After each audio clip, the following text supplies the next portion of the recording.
नर्मदा नदी पानी का स्रोत नहीं, जीवन का आधार है। मां नर्मदा का तट जीवन का मठ है। नदी नहीं तो सदी नहीं, अगर हरि से मिलना है तो धरा को हरि कहें। यह बात समर्थ सदगुरु दादा गुरु ने इंदौर प्रवास के दौरान कही। मां नर्मदा सेवा परिक्रमा के समर्थ सदगुरु दादा गुरु इंदौर प्रवास पर पहुंचे, जहां उन्होंने भक्तों को आशीर्वचन दिए। दादा गुरु ने बताया कि मां नर्मदा के जल में जीवन जीने के सभी आवश्यक तत्व मौजूद हैं, जिसके वे प्रत्यक्ष प्रमाण हैं। वे 24 माह से केवल नर्मदा का जल ही सेवन कर रहे हैं और पूरी तरह स्वस्थ हैं। इसके बाद भी वे हर 6 माह में अपनी ओर से ही मेडिकल चेकअप करवाते हैं कि जल के अलावा वे कुछ अन्य भी ग्रहण नहीं कर रहे हैं। दादा गुरु अपनी नर्मदा परिक्रमा से पूर्व यहाँ पहुँचे थे। ओमकारेश्वर से प्रारंभ होने वाली उनकी यात्रा में वे प्रतिदिन 20 किलोमीटर पैदल चलेंगे। साथ में उनके सैकड़ों भक्तों की भीड़ होगी। हमारी साधना, हमारा व्रत एक सत्य का आग्रह ही है, घर से, परिवार से, समाज से।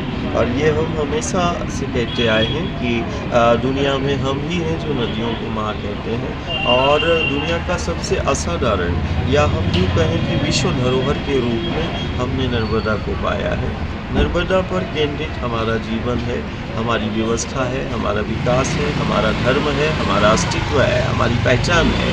और कहीं ना कहीं अब ये वक्त आ गया है कि हम अपने जीवन को कैसे सुरक्षित करें।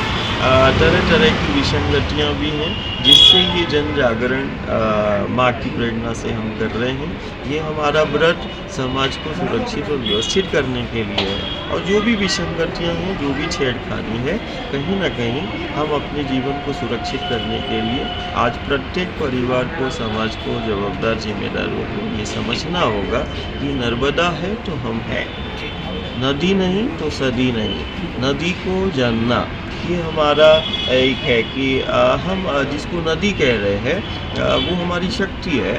और हमारी सनातनी परंपरा में हम माँ कहते हैं। हम जब कहते हैं कि नदी नहीं तो सदी नहीं, तो ये इस सदी का ही संदेश है कि नदी को जानना मतलब जीवन को जानना है। नदी को जानना मतलब अपनी संस्कृति को जानो, नदी को जानो मतलब अपनी सभ्यता को जानो।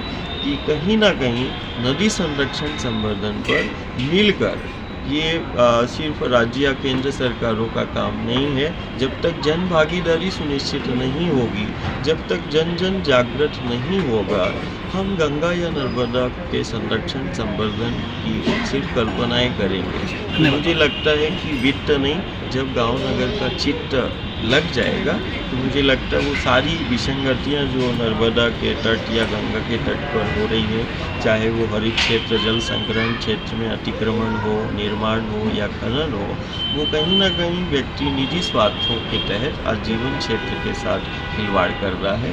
यही बोध कराने के लिए हमारा व्रत है।